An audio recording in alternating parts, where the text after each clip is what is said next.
lectures that will hopefully be interesting dialogue. Facilitate that, we did ask all the authors, and I felt the first miracle of this conference is 99% complied. You have the papers now for a week. We're going to assume that you'll allow that kind of opportunity to read them and at least read the abstracts and so forth. We're going to desist in the panels from detailed introductions of people. You have their bios also in your material. So if you're curious who Paul Burtenshaw is, you can read up on him without me explaining it. We also are going to be somewhat rigorous in terms of timekeeping. To all speakers, we apologize when I go to my 5 minutes left side, my 1 minute left side, and we do want to try to keep it because the goal is to have about half the presentation be presentation, about half of it to be the dialogue between the audience within the panel and then with the audience and the panel. In general, we put people on in alphabetical order. This panel is one exception because we ask Johannes Linn to comment, to develop comments on everything he hears on this panel. In general, we have an arbitrarily 20 people in order based on their last names. So that's going to be the protocol, not just for this session, but for the rest of the sessions of the conference. We ask that you let each speaker go through the entire set of panelists because we are trying to have a lot of time for questions. Rather than have a question at the end of each discussion, we'll go through the panelists one by one and then move on to a longer conversation.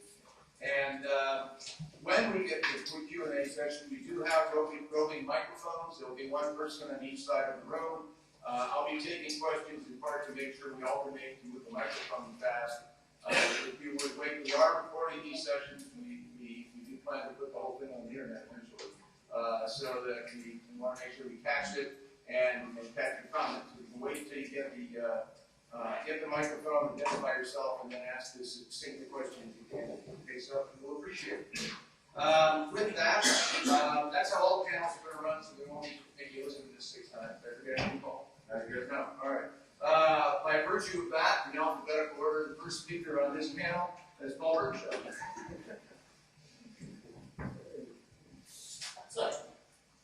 So when deciding what to talk about this conference, I was torn between presenting case studies and data which I've been collecting during my research into economic values of archaeology, or focusing on why it was significant. However, when I've been going out to the field and attempting to get my own data, I found that the models relevant to me to guide this process and form a framework for what I want to do were inadequate. And so I was very keen on discussion on concepts about value and project cost, or part of this conference, and that's how I was able to contribute something to it.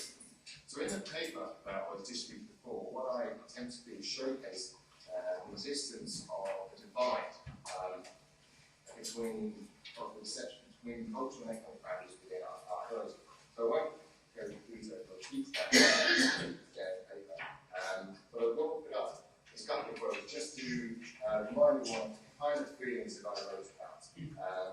So as Graham goes, my parents want to do this strongly felt and frequently articulated view that any attempt to attack economic value heritage products, performances, and best points of evidence that worst under the story. And then Mason here a bit more. Wanted to leave yet perspective based expression of economics class and aiding the progression of business. So this is the point I was trying to make. Culture is seen on the one hand, and economics on the other, and the culturalist economics divide as economics team that is divided, is very much with us within archaeology. What I do want to go into a little more detail again is the consequences of this divide, and that's why planning such as expression of concepts and theory matters with the more empirical focused papers that are just important to this topic. Firstly, and most practically, the idea that economic values are not the way around for the archaeologist has meant a distinct lack of research, data, and skill sets within archaeology to deal with its vital recognition of its importance to the management and relationship with the public. The point that was made in several papers over the next 2 days. Secondly, the divide harms our ability as a sector to communicate with organisations, groups, and individuals outside of archaeology who may wish to contribute to its protection, its use, its value in some way. So I give a quick example of what I mean by this from the UK, which covers culture in general, but museums and heritage were large and solid.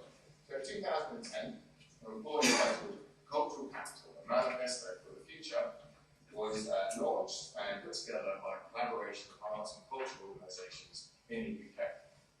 The report aims to document the contribution to the cultural sector made to the UK economics in society ahead of the new general election and its cuts later that year. One major feature of it was the Heritage Lottery Fund data, which Dr. Gould presents in his paper we'll talk about tomorrow. The report was launched at the British Museum, as you can see, under these banners of "You can bank on culture." Damien Hirst designed banners, and the idea there being saying, you're not wasting your money. You put your money in culture, you get something back from it, economic return, social return. However, the messages at this launch, reported by the press, were quite mixed. Some MPs there were quoted as saying that culture should be invested in for its own sake, kind of at odds with the social and economic arguments being reported in the report. A prominent artist was reported saying that they should be valuing non-economic measures. I hope, with this economic crisis now trying to be forgetting about financial measures and focus on non-economic ones. Again, slightly at odds with the slogan that they're presenting. The press reaction is deeply polar, with some papers applauding the efforts to show culture in 3 museums and heritage in the country in many ways, while others deplore the use of this sort of justification. So while both sides make valid points, this sort of either-or mentality can often stop the coherent and effective message of wide benefits of heritage and archaeology being communicated to the public and policymakers and serious engagement with the issues within archaeology. A few years ago, I carried out an economic impact assessment of the archaeology of the Martin Glen and the Master House Museum, just some pictures of the countryside archaeology that they've got there. So I restate on the magnitude and distribution of the economic impacts of that tourism and focus on the economic role of the museum having kept money area and distributed it what's its goal was. With this research, I found that the current ideas we have of values and value systems within heritage planning and archaeology weren't accurately fitting what I found on the ground, but wasn't able to talk about the economic values within those terminologies. So, as I've described in my paper, this concept of capital, defined as the ability or power to building up cultural economists' work, bring that into archaeology, I found a very useful one. And for me, stresses the interactivity of social, cultural, and economic characteristics of archaeology. In fact, again, reflected the examples that we've seen in the papers. For me, the economic, social, and cultural capitals of archaeology, the values of archaeology's ability to contribute to people's lives, communities, and nations, economically, socially, and culturally. It's not just a value, it's a dynamic relationship. It's not inherent in it, it has a recipient. Those capitals are deeply entwined. Consideration of one cannot exclude consideration of the other. The archaeological community is proficient in economic skills enhance our ability to manage all aspects of archaeology, not just the economic. All archaeology has these sort of capitals, so if we want to impart social and cultural capital and values that archaeology must have, we must understand the economic component of it. One can't go without the other. Archaeology is as a discipline that truly engage with archaeology as an aspect of development. We must escape this idea that economic capital is always threatened, that the relationships between are always bad, and learn to build it constructively. Valuing something because for economic capital, it gives you a job, it gives you revenue, should not be considered a less worthy reason or a lesser reason for valuing something than the fact that it's spiritually designed spiritually or you like it. They all are, there are many, many reasons why the public value events in the past. They're simply reality of the human relationship with our cultural sites and remains.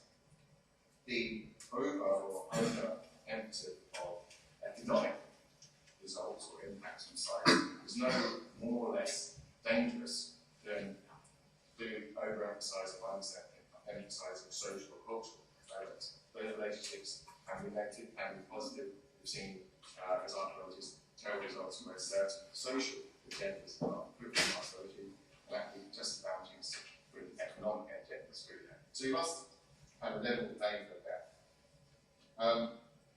This highlights the role that archaeologists have in sustaining these capitals of archaeological resources, maximising the way they contribute to all our lives, be that economic, spiritual, aesthetic, whatever it might be, while attempting to maintain the resources' ability to do that in the future. Archaeologists can do all these things, and at some point in time, one's may be favoured than the others. I believe that as part of this, our project's role is to maintain that ability, that capital within our archaeology, that as things change, as context change, we can fulfil these many varied roles that it can do so. So, more recently, I carried out research in Linn, in southern Georgia, and to give you a flavour of the landscape there and the type of things. And I think there is an eco-tourism venture and sustainable hotel in the area. And this is a Roman aqueduct, which people were showing around and the kind of landscape that you see there. So I tried in this research to apply the ideas of capital theory that I've been using, and I wanted to map how the economic capital of archaeology expresses itself through tourism and archaeological progress for the local community and other stakeholders. How do these capital values interact? There's no time for detail as this is a work in progress, but I've been able to build up a picture of how actually archaeology should be mapped into tourism, motivations of how they spend the money, magnitude of distribution impacts, and how receiving or not economic impacts affects community's perception and value of archaeology. In this case, social economic factors are hugely intertwined. Different groups benefit in different ways from different types of tourism, and the moving of an archaeological excavation camp from one area to the other, and the economic aspects with it, will choose social unrest in the area as a result. So, this is where archaeologists come in. This sort of data, guided by a theory, can feed back into the decisions that archaeologists have to make on the ground to enhance value, to say to the local community, we make more value for economic, cultural, and social reasons. I'm very glad that in the next 2 days that we'll be able to discuss those roles. As the Ben Samuel work shows, other actors at the moment are setting those agendas, and archaeologists need a conceptual, empirical sure footing to be able to set their own.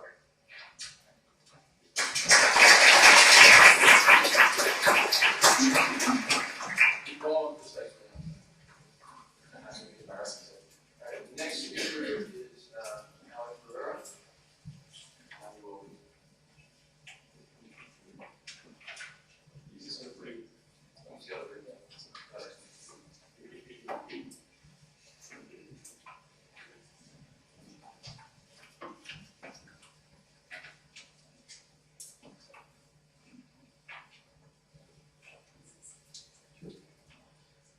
Well, thank you very much to Peter, thank you very much to Paul for offering me the chance of coming back to UCL after more than 10 years, and thanks to Bill Simmons, somewhere in the audience.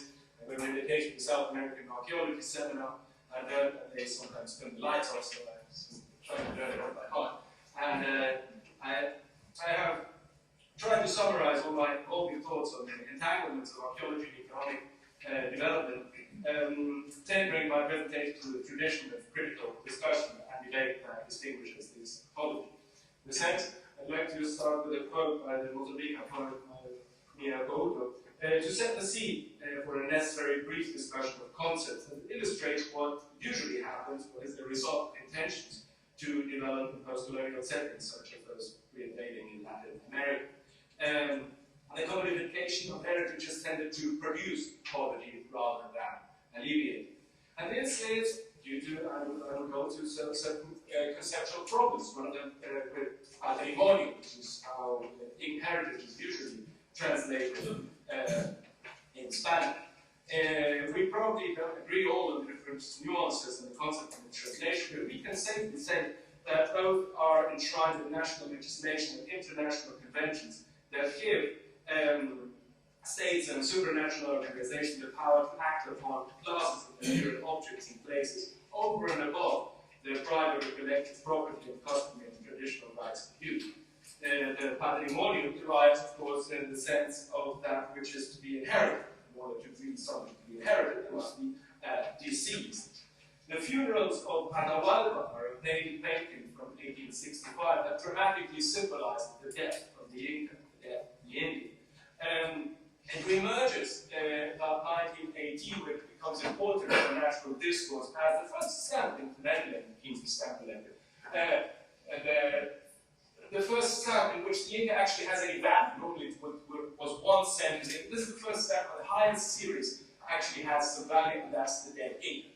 You can take your conclusions from that. However, recently in Latin America, the Indians have refused to die.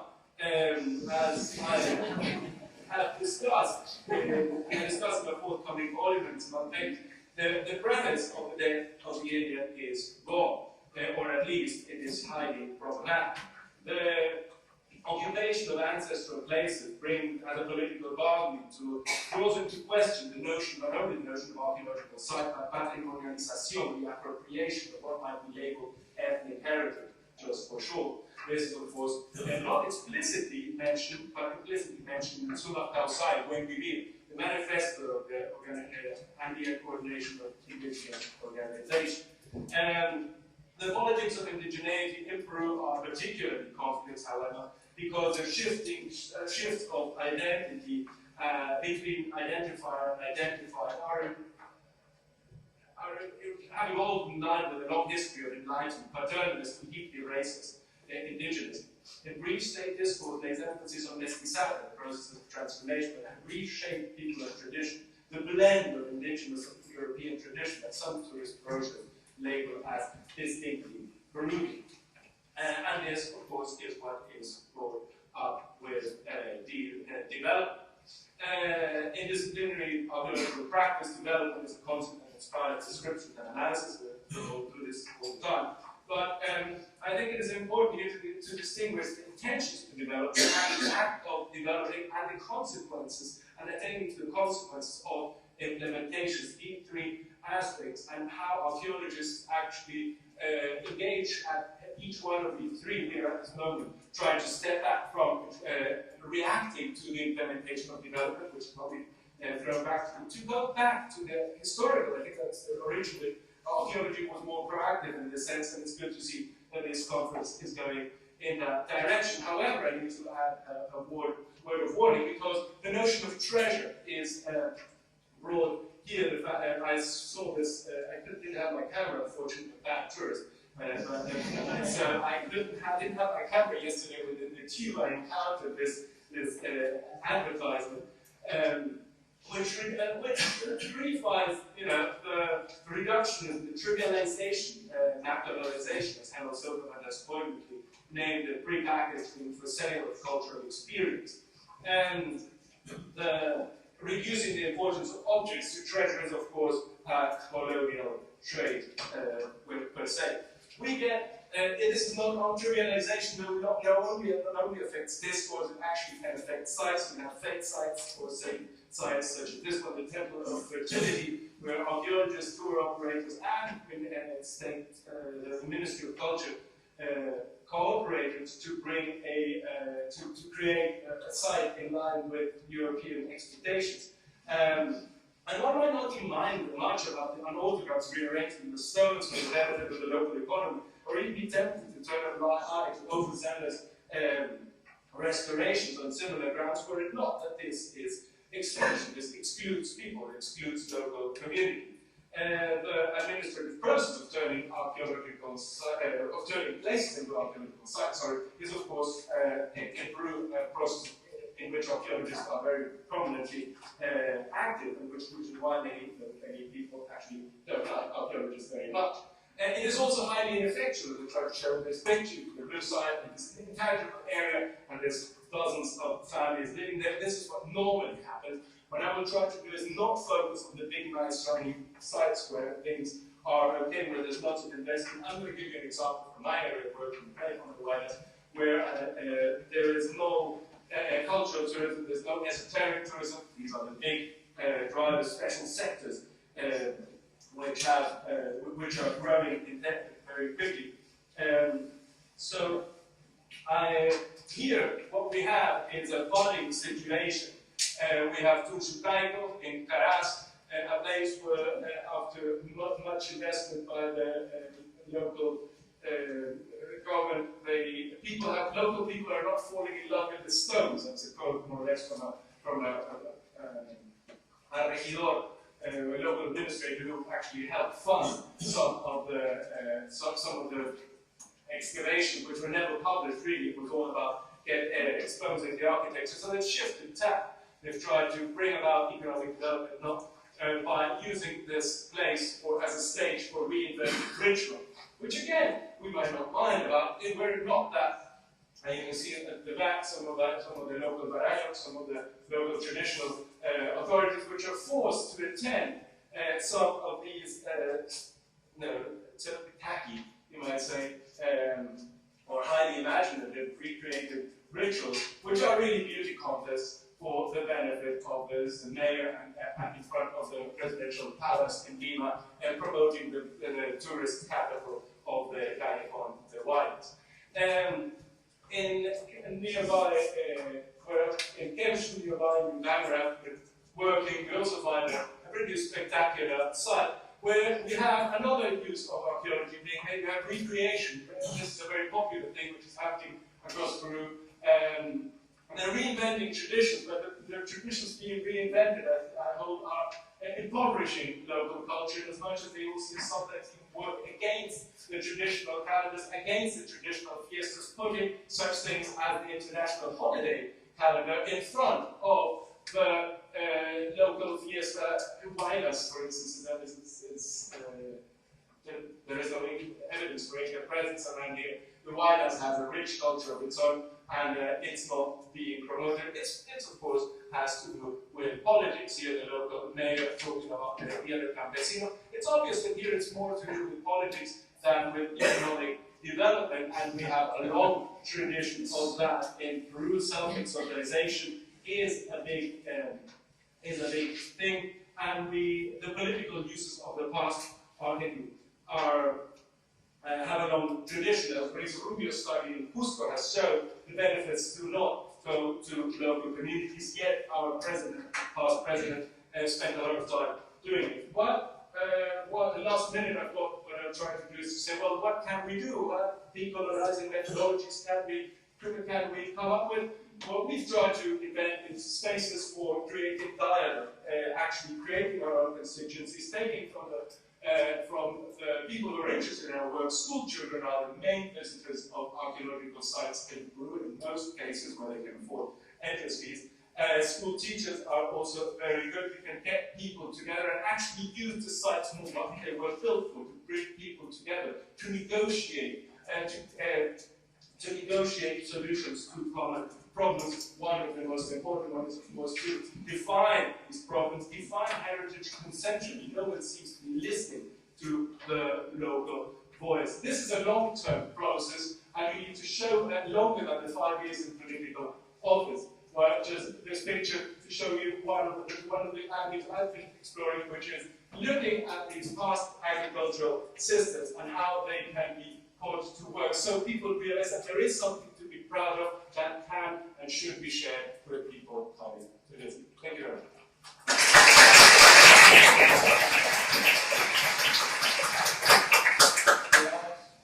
Our farmer, our next speaker. Yeah, I will stay here because I'm going to use a new technology, whiteboard.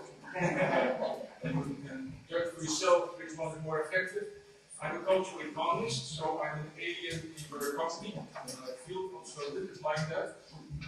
Even though I noticed that quite a few papers are going in the direction that we cultural economists are interested in. And one purpose of my being here is to see whether there are possibilities for some interaction. I'm organizing, now president-elect of the Association of Cultural Economists in 2014. We organized a conference in Montreal, and announced that we can have also a special session in archaeology and economics. But let's see whether that's in it. And actually building on papers you just heard. Paul's paper, And Alexander gave a few great examples that I can use. But I want to make basically 3 points that are sort of in addition to the paper that I presented. But listening also and reading the papers, I feel compelled to make at least the first point, and that is where to place the conversation that we are sort of trying to generate in this conference.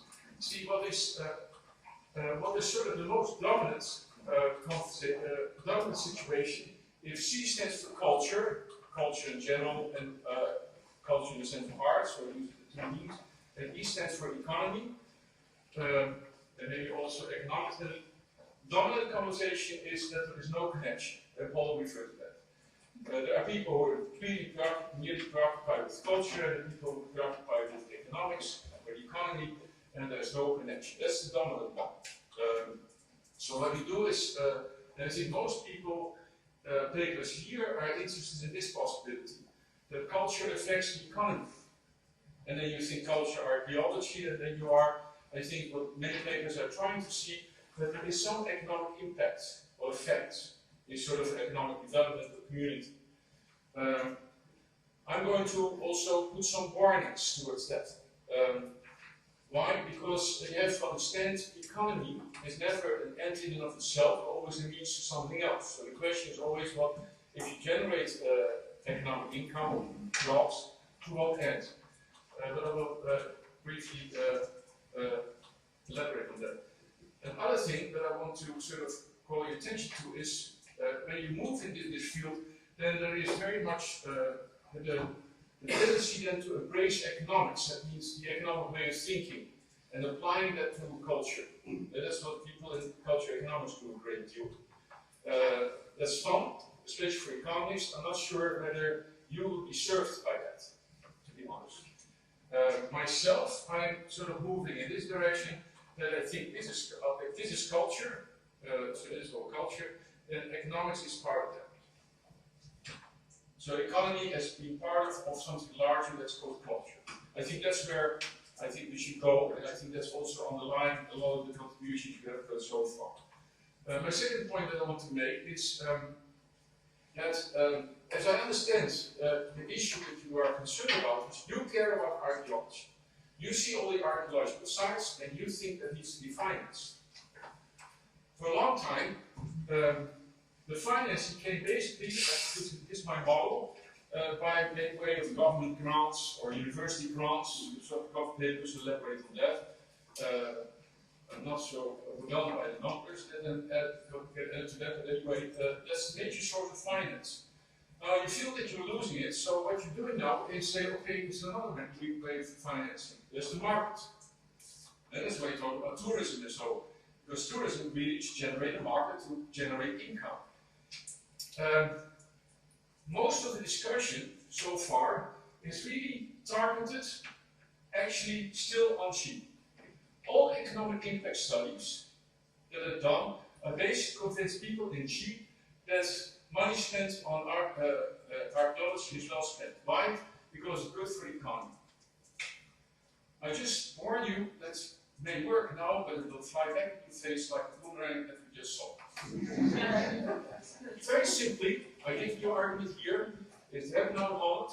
What does an astute politician say if your archaeological site is good for the economy? What an astute politician will say, okay, then there are all kinds of private parties benefiting from your site, they're making money, so let them pay. Let the local restaurants pay, let the local hotels pay, let them finance the project. Why should the taxpayer pay? Do you understand? It goes just, that's the boomerang that comes back. Economic impact studies, apart from that they are usually flawed and exaggerated and don't count the expenses and just the income. I mean, I as an economist am very critical of it. You can better spend something on the school or than on archaeological sites, my prediction. I just warn you for economic impact studies. People who don't know economics are very overwhelmed by it, very depressed. Oh gosh, there's so many jobs. I, as look at an economist, and say, okay, it doesn't amount to very much. And again, I warn you that it can be. But that's usually what economics is, willingness to subsidize And that is what this is. This willingness to pay. And quite a bit of discussion here is about that. How do you get people to pay for archaeological site? I think that Timothy already showed you all kinds of examples about how you can make clever use of ways of getting people to pay. And I think there are all kinds of creative ways of doing so. I'm quite interested in that. But actually I want to point to something else. And that is my main point that I want to make today. Because there is a logic of the market, there's a logic of governance, but there's also a social logic. That's what Alexander talked a great deal about, actually. I really want to have your picture of this Indian sitting on that, what I mean. Because that's the social logic. Social logic is the informal logic, and that's basically, it's about willingness to contribute. And what we find when we talk about religion, culture, or art, usually you rely on the willingness to contribute. There's no way about it. You can go the easy way, get the government to pay, or you can go the other way, get the market to pay. But as the economists pointed out, there is in both cases crowding out. There's a reason why people on the cultural side are rightly so suspicious to do it to market, but I think you also should be suspicious of the government. I mean, if I hear your story about Albania, I think a lot of goes wrong because outside agencies are funding this project.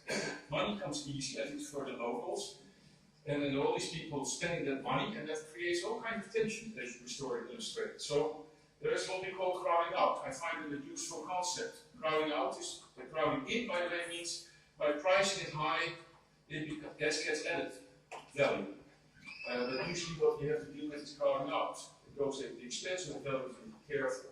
I always add the oath of home and oikos, but I leave that aside for the moment, although that's not relevant, but you can elaborate if you're interested. But I'm mainly interested in S. How do you realize S?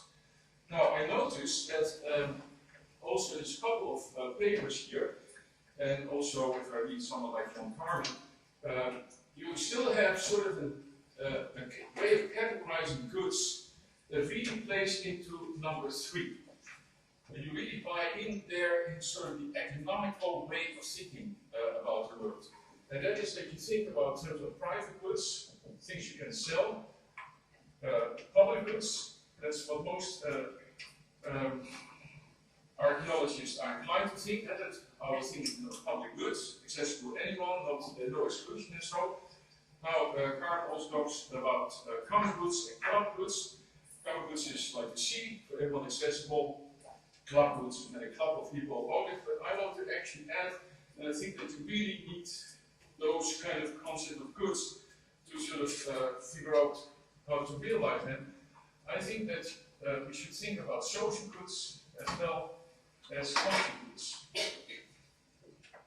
That fills in what Paul sort of talked about when he talked about his notion of capital.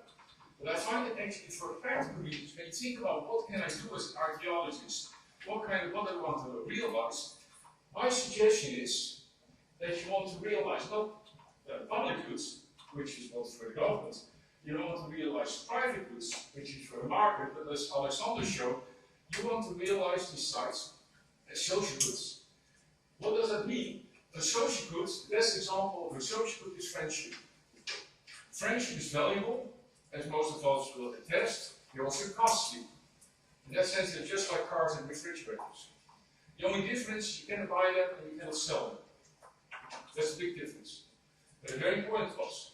That's the reason, by the way, that the economists don't pay attention to them, because you cannot buy them and sell them, you cannot put a price tag on it. But they're for us, you and me, most important. Think of families, think about community, think about colleagues, think about arts, think about scientists.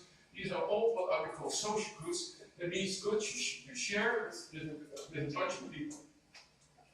And like these cases of this site, the critical way that social goods come about is when people contribute. And that's where the willingness to pay, or the willingness to contribute actually. The willingness to contribute is critical. This property becomes never owned by the community first relevant if the people themselves don't contribute. It only becomes theirs, then it becomes ours, if you have contributed to it. And that's typical of social good. I think also you deal with cultural goods, that is goods that emanate meanings. And so that allow for certain experiences, historical religious experiences, and that can transcend the social. But I guess that you also is that also those which you cannot buy and you cannot sell. And what you can do, this is my example. Yeah, I buy the artifact.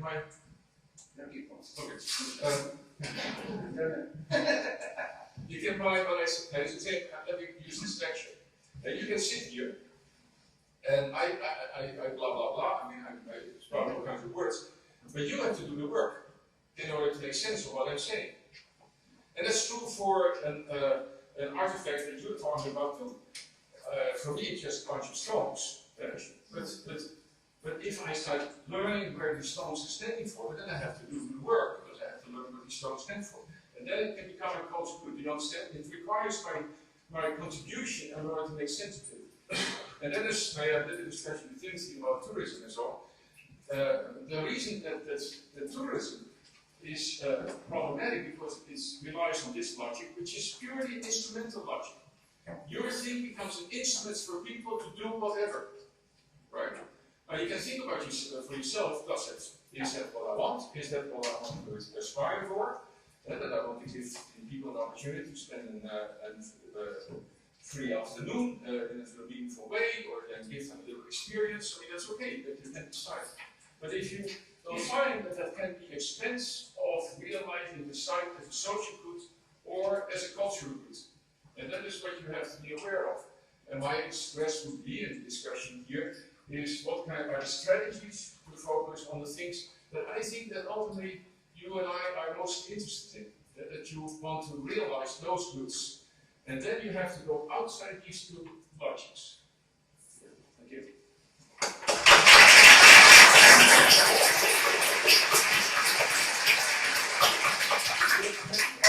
What is our next speaker?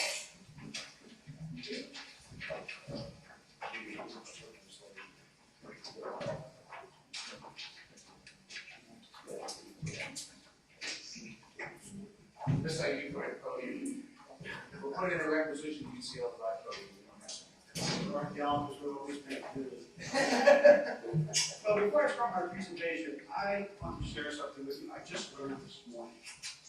I was watching the television and there was a program on early onset dementia.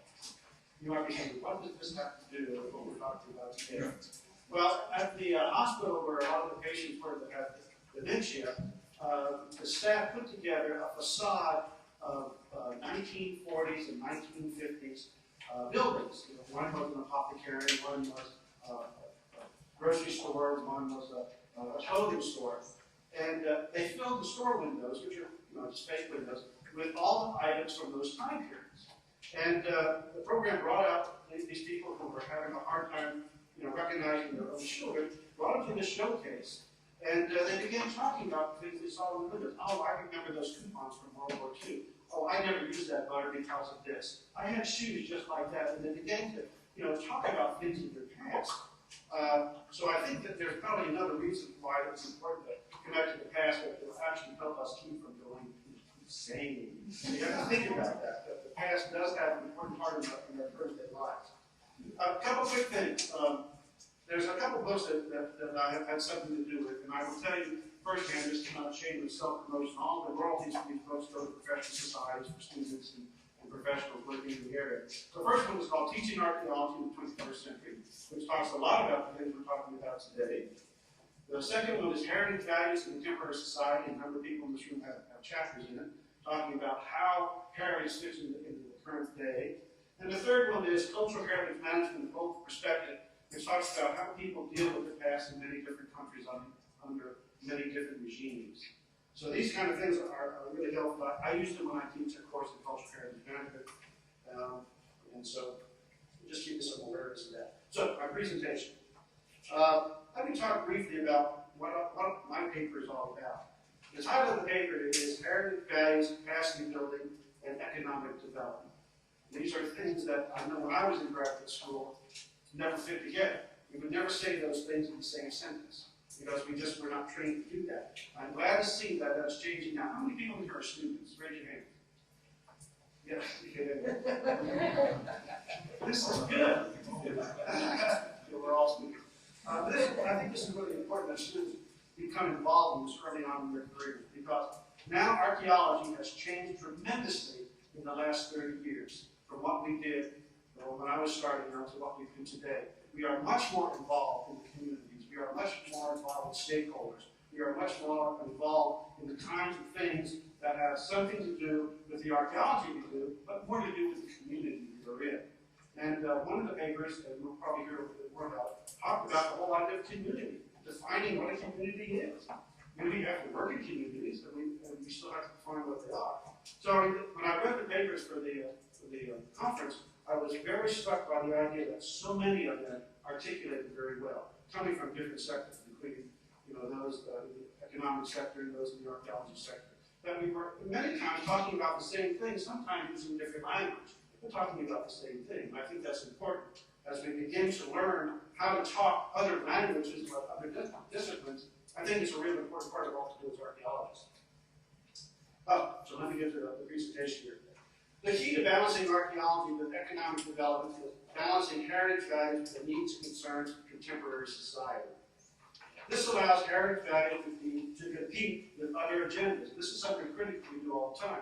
There's money out there, but how do you get your piece of the pie? You're dealing with heritage when a lot of the money is going to help sick children, or going to help impoverished neighborhoods and those sorts of things. So it's important that we think about how do we compete with other agendas out there in terms of dealing with heritage. This requires applying legal, ethical, economic, management, scientific perspectives in meeting cultural heritage concerns. This must be done in a manner that is accountable and sustainable, words that you will hear over and over again in the next 2 days.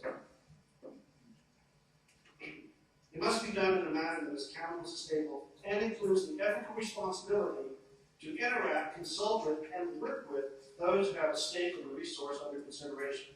The term stakeholders will come up in the next couple of days. The inclusion of stakeholders has emerged as one of the important themes in defining and applying heritage values. Involving stakeholders is an important part of efforts using the economic value of heritage to advance local economic conditions. At its most complex, this statement brings up several fundamental and thorny questions, all of which in some way concern cultural heritage values, capacity building, and economic development. 1. Whose heritage are we concerned with preserving? Who has the right to be a steward to that heritage? Who is allowed to have a voice, and who has the authority to make such choices? How do we balance Western epistemological ideas against alternate ways of thinking about the past? How do we interpret the past and present a resource when stakeholders' voices are in conflict? I've dealt with that one several times in my career. Does the past belong to everyone, or do some stakeholders have a stronger claim to a particular piece of the past? Who has the authority to choose? How do we balance economic development with the needs of society? And the last one, how do we incorporate capacity building into our economic project to help advance local economic conditions? These are the kinds of questions I think that we are going to be asking in the next couple of days. Capacity building must be done to meet the needs of current and future generations, and must be done by an informed citizenry. This is where the archaeologist comes in. Using adequate information and clear understanding of what will or may potentially be lost or gained. Such input must be given at the early stages of the project in terms of development. Decision making based on good information is the only sound way to attempt to balance the issues. It may not be necessary or practical to save all cultural heritage, but all need to be evaluated and considered in relationship to the proposed development project. The inability of archaeological projects to participate in capacity building that can assist with local economic development will continue to perpetuate the reliance on outside authorities and further distance the local community from their own heritage. There are a number of things I think I would like to see this conference address as we go over the next couple of days. These are things that I think not only benefit us as archaeologists, but all of us in the heritage sector, which is very broadly defined nowadays. It's not just the archaeologists. Here's some things I think I would like to see us address. We need to understand that the full range of heritage values and the ability to quantify those values so that they can be taken into consideration with respect to local, national, and international policy, strategies, and financing, and how to list the financial and human resources of developers, nations, and local governments, non-governmental agencies, professional and international organizations, funding agencies, regulators, researchers, educators, and the public to ensure that heritage values are defined broadly and applied fairly. We need to overcome isolation of the global heritage sector with respect to development, tourism, international partnerships, and networks in order to build reciprocal cooperative bridges. We need to develop and promote a cultural sector as an advocate for heritage values that can help integrate institutional and financial support and ensure input at the level where policy crafting, resource allocation, and action planning of government assistance and collaboration take place. And finally, I think we need to think a little bit more about, we need to identify the education and training at local, regional, and global levels with respect to heritage values, capacity building, and economic development. So having said that, I think one of the things that I would hopefully like to hear here is how are we going to impart this to our students? I teach a course in cultural heritage management, and I get a chance to talk to students about things that they may or may not have gotten into the classes in their curriculum. I think this is really important that we are able to do this, and I think it's important that we provide an opportunity for our students to see this in the broadest context possible. When I started out in archaeology, pretty much we done what we wanted to do unless we had the money to do it. And we had students which we never paid. They were free. It was free labor. So we got pretty much students on the shoot rate. Nowadays, it's very difficult with grant writing, and lots of funds are difficult obtaining. Just wrote a grant to one of the Grand Foundation, which did not get funded, for a conference I want to do on the impact of climate change on archaeological sites nationwide. Getting funded. I thought it was an important thing. I was very surprised we didn't get any money for that. But the important thing is, I think we need to help our students understand how to function in that particular organizational field, how to not only do the research well, which is mostly what we're trained to do, but how to interact, especially with other disciplines nowadays. I mean, we're talking a lot about economy, we're talking a lot about different value systems. How do we get our students to comprehend all that and make that part of their training? And I think the way to do that is to have conferences just like this and have students participate in these things, have a chance to hear the different voices that are part of what we do. I went to a conference a number of years ago right here in London, 2006, dealing with the public value of heritage, which was put on by the Geographic Society of London.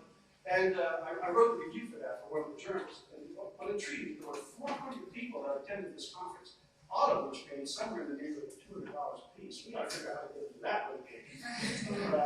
But 400 people. But when I was doing the review, I was looking through the list they had of everybody and where they came from. Of those 400 people, I think 12 were from academic institutions. That puzzled me a little bit. Why we weren't getting the academics in here, but in fact, about give this information on to their students. That was one of my criticisms, that we didn't see a lot of that. But we did saw people from local communities, we saw people from museums, we saw people from tourism, industry, those kinds of people were there. But one thing that really struck me, and this is a hard thing for us to understand, is that one of the things that we have the hardest part with in the cultural section is accountability. Accountability. How do we account for what we do? How do we quantify for what we do? Those in the economic sector have various things that they can deal with in terms of measurements. But when we're on the other side of the ledger, we have a hard time doing that. So it's important that we find ways to deal with those kinds of things. So hopefully for the students, they will get a lot out of this in the next few days. Thank you.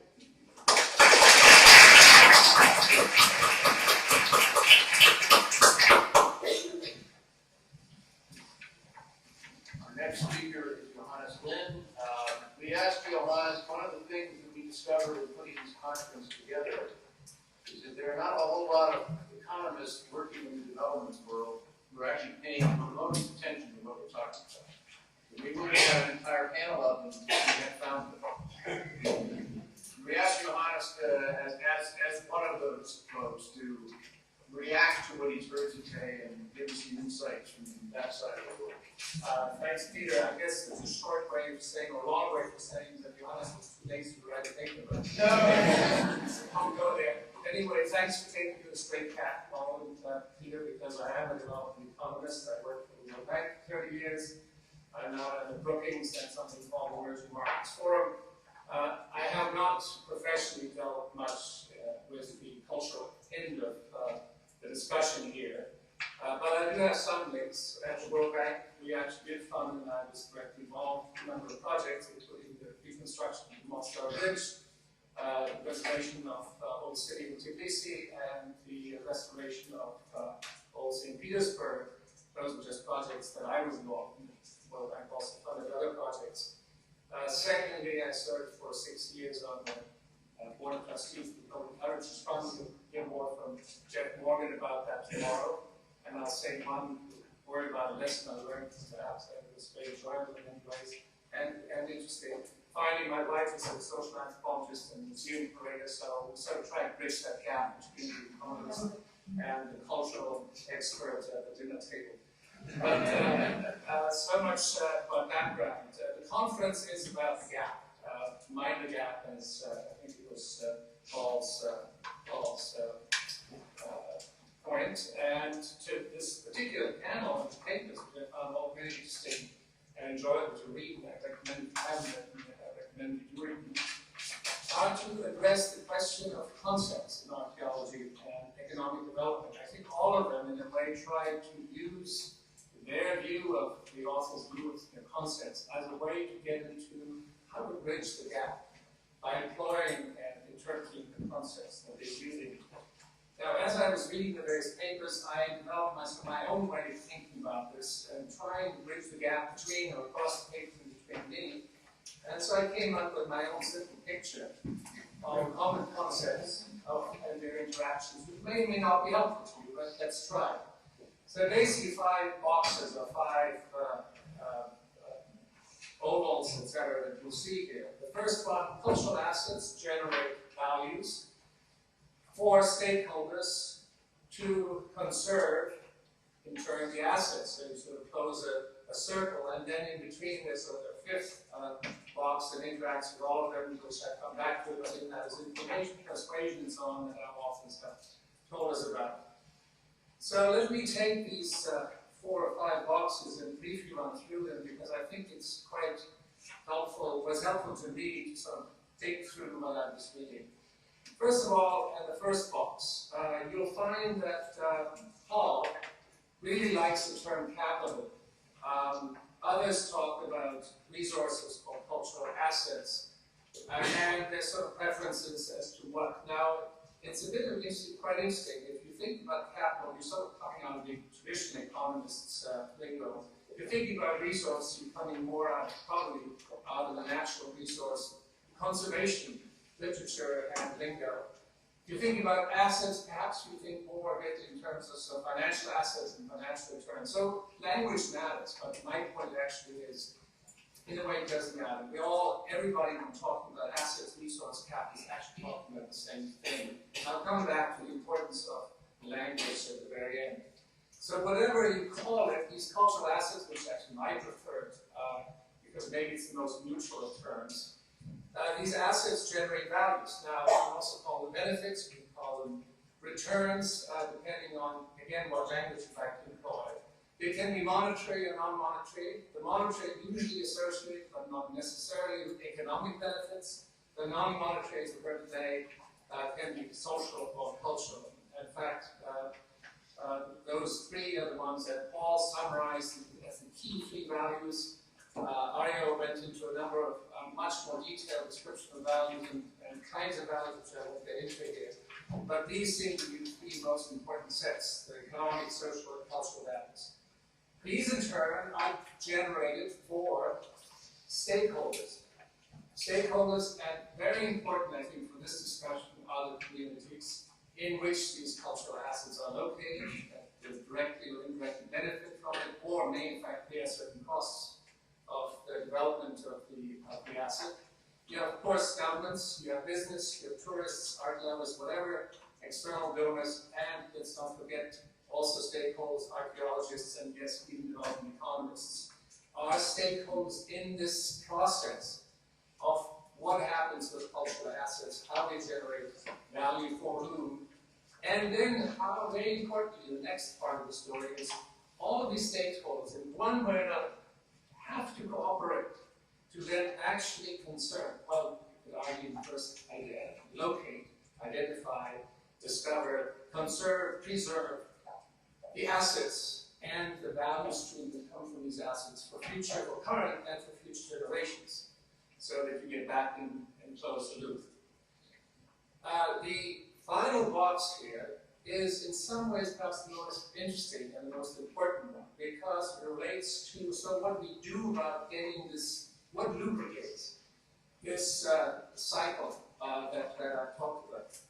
Well, the papers talk about information. Very important that we actually know what are the assets, very important that we know what are the values, who are the stakeholders, and actually what do we need to do to conserve the assets. So very important that we actually generate and interpret information.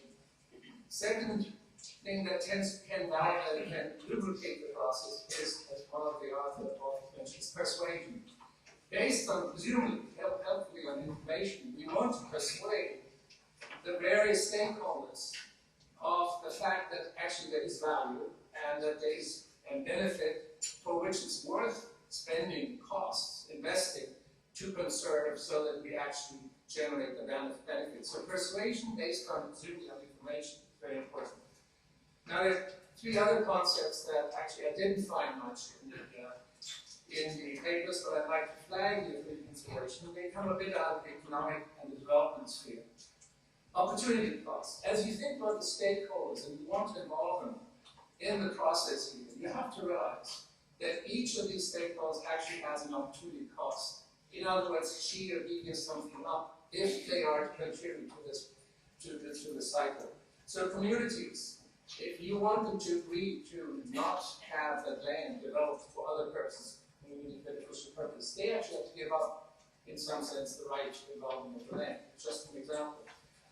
We have Alexander talked about the loss of perhaps community heritage, because you're actually getting into this business of artificial heritage productions. National local governments, it's so obvious they have to spend their budget, could spend their budget on something else. The business could invest elsewhere, tourists could go elsewhere, as others. External donors obviously can spend their money on other things, and archaeologists, in fact, could work on another site or take up a different profession, and we development economists could also worry about other things. So we all have to sort of realize that as we try to get people to focus on this, we have to convince them, and this is where the next term, the incentives come in, we have to convince them that if, and get in one way or another, think about what incentives do they have, and how can we create incentives, whether it's for business, whether it's for communities, whether it's for government. It can be political, financial, cultural, whatever, social. What are the incentives that are operating to actually make sure the cycle works? The costs are important. We need to be aware of what are the costs and how would they be financed. Financing is, I think, explicit matter, but of course it came out today. And finally, very important, as we are in this business, this is one of the lessons I learned from working as a trustee of the Global Heritage Fund. It's very difficult, it turns out, when you are in this business of, as an NGO, as Butchend and maybe Chris can attest to, it's actually very difficult for us to focus on measuring and demonstrating the results that we generate from our activity. And results is actually what, in the end, what drives the process. You can demonstrate that cultural assets have results in terms of values, not just economic values, but also non-monetary values. If you can demonstrate to specific stakeholders that there are results that meet their interests, then you can actually get them to participate. And so, as agents in this business, whether you are archaeologists, or whether you are NGOs, or whether you're development economists, one thing I learned in this business, you really have to look hard and demonstrate that what you're trying to do, the money you're getting, or the volunteer contributions or whatever, they make a difference in our results. So let me leave it here. Maybe the last word is just to say that language is important. I think it'd be useful if this, perhaps out of this discussion of the next 2 days, comes some common language, because in the end, or at least agreement, that it doesn't really matter whether we call it resources, assets, or capital, so that we don't get into silly arguments about language, which I think has risk of detracting from focusing on actually sort of what makes the cycle work. Thank you very much.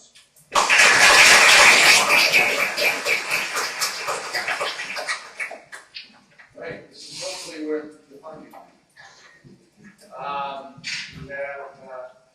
We have folks on both sides of the microphone. We're giving the moderator the first privilege of the first question.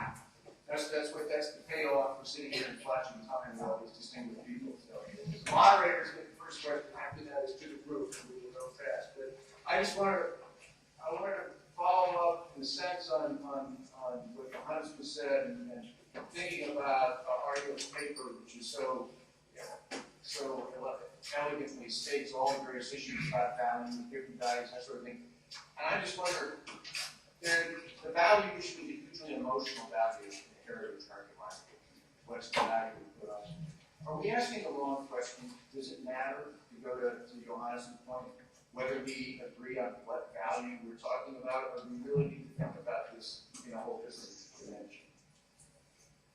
Is that, if they start with you and go on from there? Yeah, I think that there's all that balance. I do think that I do a lot of work with cultural organizations, and what I find that people have a very hard time identifying what they do it for, what their goals are. And that becomes problematic if you look for others to support you in some way or another. To get to be stakeholders and to sort of involve them. So what I try to identify is some goal values. There's a discussion that's hardly explored, also not by economists, especially not economists, because we have sort of a generic term like welfare, but that doesn't help you very much when you are involved in these archaeological activities. And that's why I introduced this notion of social and cultural goods, and that can link into the idea of cultural assets. And I basically would like to argue, and that's also feeding in this whole persuasion thing, is that when you are in business of exploring archaeological sites, you are involved in there are two aspects to your work. One is raising awareness, and that is to get people around you aware of what's important that you do. I think the problem that you illustrated is that you are targeting too much young people, university people. And I think that what you illustrate, universities people, we academics become less and less important. Because we are too much focusing on each other and trying to raise awareness with each other, or another academic, that's so important. But we are not the most important thing, we have to involve the other. The economists are always very keen to sort of point it out, right? I mean, we have to involve the other. That means who are the important others, the stakeholders. And what is it that you really want? What do you want to generate? Tourism? No, that's not necessarily the purpose of what you're doing. You want to realize these goods as social and cultural goods. And that only works if you can get these others to contribute, and it only works if you are very clear on the values that you are trying to realize. And that's just, so I say that's part of this awareness. That's this persuasion part. The other is to make it real, and to realizing the sense of making it real. So I think the whole thing that you are involved in is about realizing values. But if you want to do that, you have to be aware of the values. You have to first, and then you have to figure out, and that's where I must say, as far as I can tell, according to archaeologists, not very good at, is to make them real. And why you're not good at it? Because you're so much focused on cheap. You're very good in when you propose, tries to get a grant, and you don't get it, and that stops, right? That is really too bad. That is really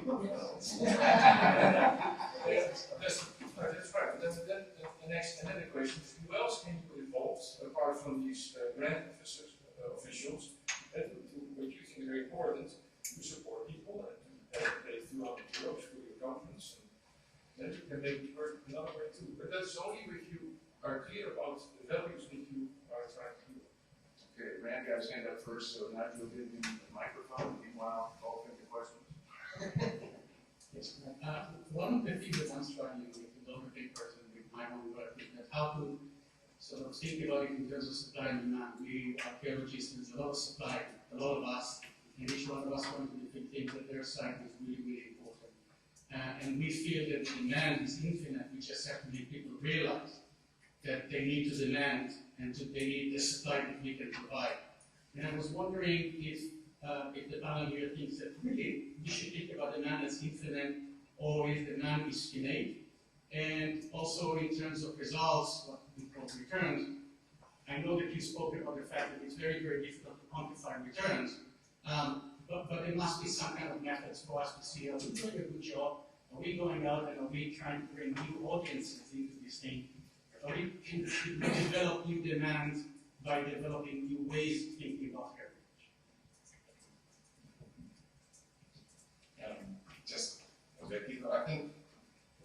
I think there's a large demand out there, but we have to, I think, scientists appreciate that it's very varied, and we shouldn't get hung up on why people like to interact with the past years, book or a site or a museum or anything else. If somebody wants to enjoy an Iron Age fort in the UK because it's a nice place to walk their dog, we shouldn't have a problem with that. So I think sometimes archaeologists get a bit too precious about some of the meanings around archaeology and like the public to appreciate it in certain ways, and if they're not doing certain things that we think our values are being realized. I think our job is perhaps more to understand that we can preserve things and conserve the way that sites contribute in many ways, and we can be sustainable in preserving the core, allow the public this great variety to interact with science the way that they wish to, and our job is that sustainability. So I think the demand is there, we've just got to appreciate its complexity and variety.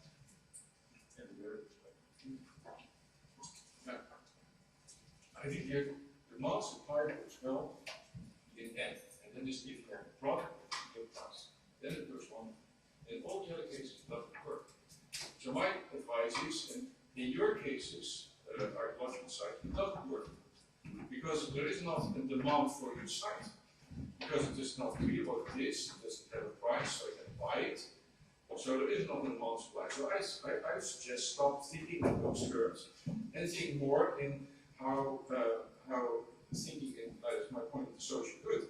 That means to get people, yeah, we use the terms co-production, co-creation to break through these patterns, right? That you and I are at the moment co-producing, we do that together, co-producing and set to generate knowledge.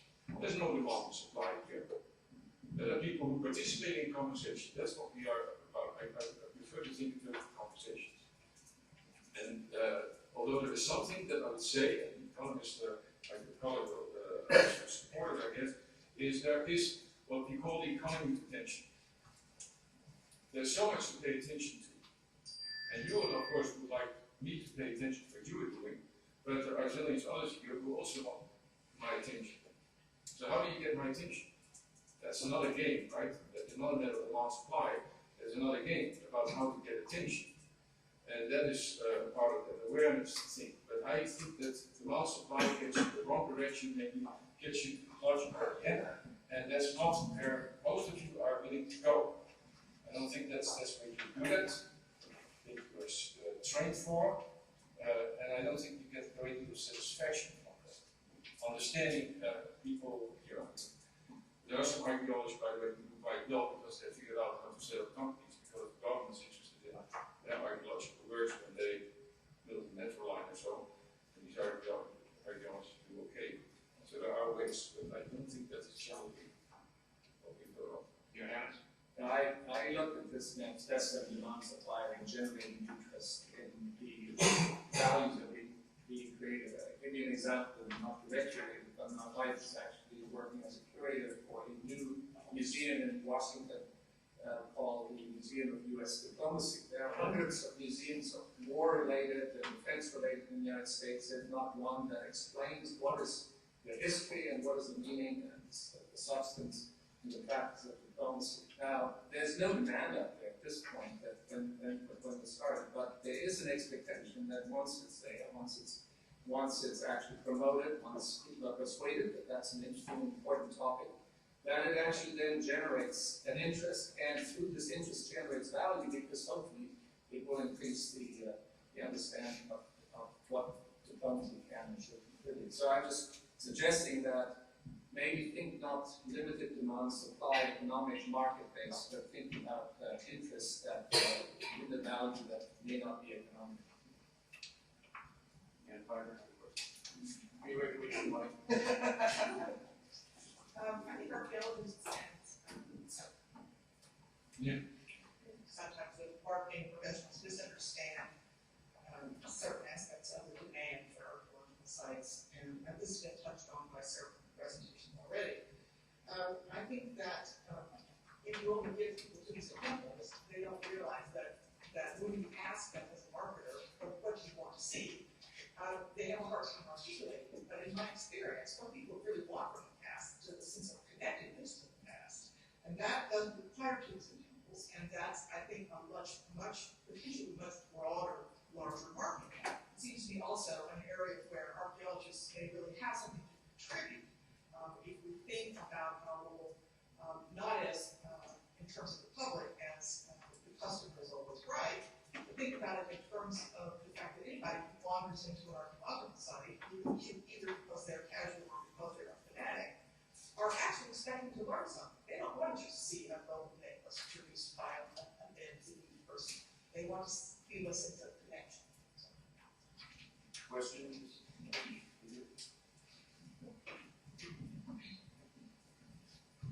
Hi, I just wanted to take the opportunities. We have these economists here. I can ask a question that has long bothered me, which is how far we can measure these items. I heard something that I thought was a bit disturbing a few weeks ago, which was economists passing a judgment on recent Olympic Games in London, and particularly Mr. Cameron's statement that it would ultimately prove to be of benefit to British people to have spent £11 million on these, that we would get that back and more. And their essential argument was that he was setting himself up for failure because it's actually quite impossible to prove that. Because even the megastar of the Olympic Games, Barcelona, which everybody agrees that the Olympic Games at Barcelona revitalised the whole economy, even there it wasn't actually possible to prove it economically, because as we just had explained to us, the economics is part of an extremely complex social structure, and trying to separate out these variables is just extremely difficult for us. And so if you can't even prove it with the Barcelona Olympic Games, how are we ever going to prove it with something as intangible, as abstract, as cultural heritage? This might preoccupies me a lot, this very issue. To make a long story short, what we measure is what we have learned to measure in the 30s in response to the previous crisis. We have learned to measure the financials. That we can measure well, right? Because the very convenient thing is that things are priced, there's a number to it, we can add them up and subtract them. In that sense, we have become, maybe you know this joke, but we are like the drunkard who's standing on the lamppost and you ask what he's doing. So I lost my keys, so where do you look there? Well, at least here there is light. And that's what we do. So we measure what we can measure, but it's not really what we are interested in. And that's certainly for you, in archaeological sense, that is very problematic, because the economists are very good at it. We will reduce everything we can to financial measurements, and that means that we go to the market. The contingent valuation is a very famous method that we have developed. Basically, imagine that it's a market, and then we start measuring. My other example is if I were, as an economist, measuring the value, what I would do then, as an economist, I measure the value of your house, because that's what I can measure. I have a price for it. I subtract mortgages and I see what you're worth. But of course, it doesn't say anything about the quality of your home, which really what counts.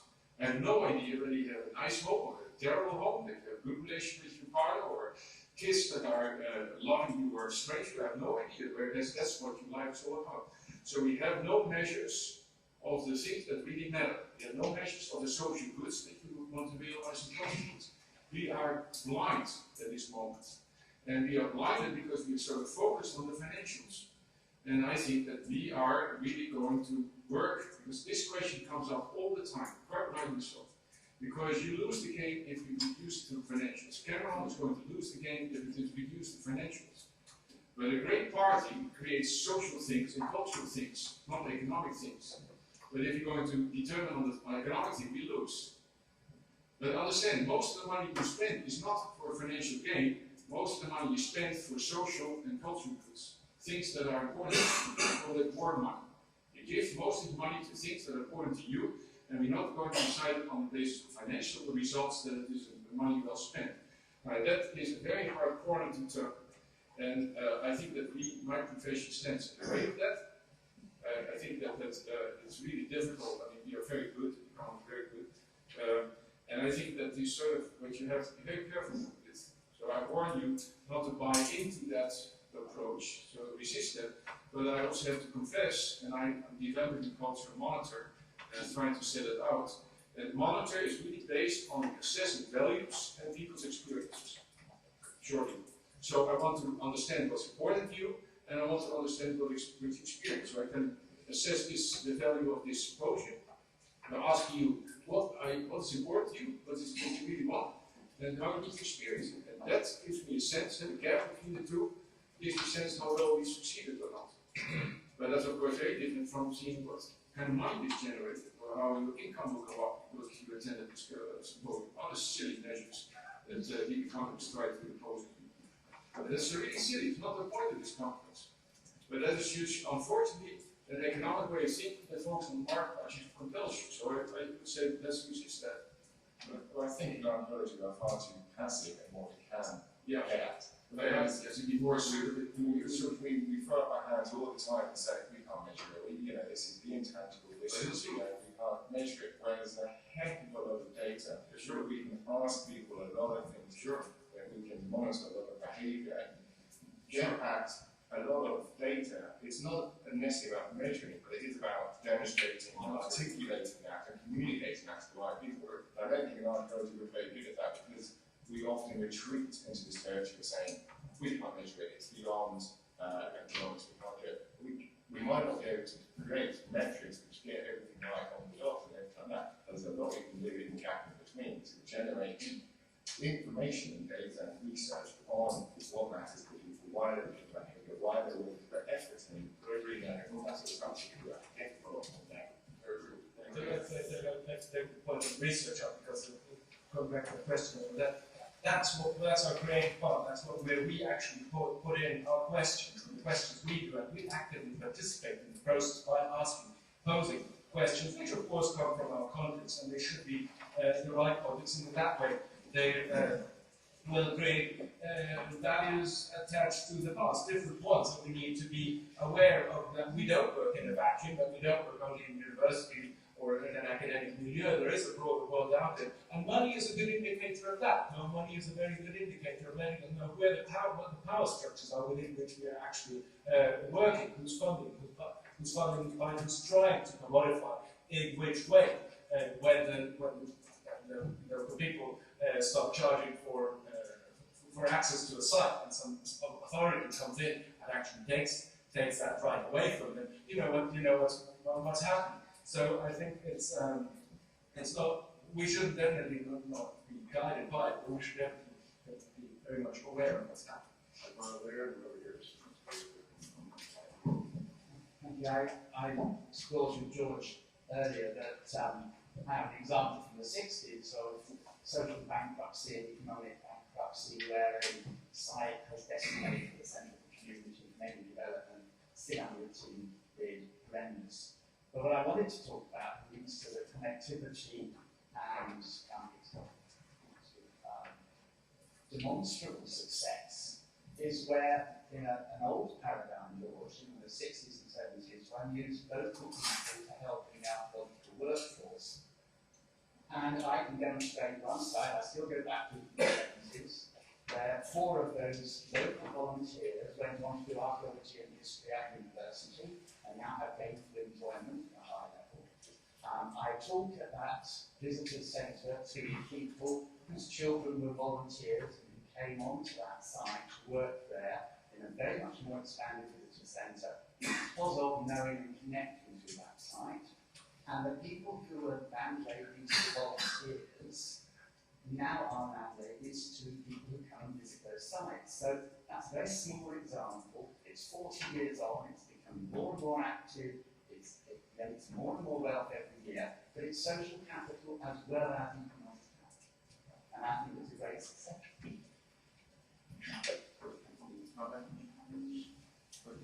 Yeah, everyone. Thank you. I'm an archaeologist and I've worked at business school for a little over a decade. I've said this starts maybe, I mean, that's enough to make it practical. I get frustrated when I've spent years working with the sector, the organisations, the non-governmental organisations, I've been years in that academic environment. We in fact have the evidence, we have the data. There is vast amounts. We've got 10 years worth of data in some countries that the Heritage Health Programme, which is run in the UK, and we've got about 18 people in Scotland. We've got economic impact data, we've got stuff from the arts and the cultural sector, we've got stuff from the health sector. It goes back to the point that was made by Johannes, it's the language. And I was understanding the language of other sectors that are doing this research and how to say, be able to marshal the data and marshal the language in different ways. I think that we underestimate what we have available to us, or the tools we have available to us already. There's something like the tourism sector, you know, the World Tourism Organization has a tourism satellite account. We've got many people around the world. There are huge heritage and archaeological dimensions and data within it. And we need to start being a lot more smart about information management within our sector. Looking at what we've got already.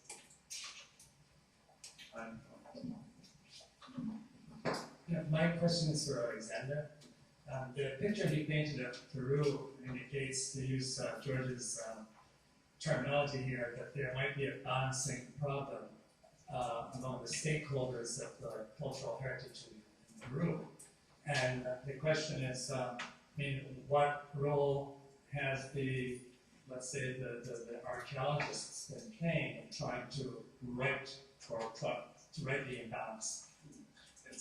It's a very good question. It actually saddens me to have to say that the archaeologists have tended to side with the state in all instances, except for a few exceptions.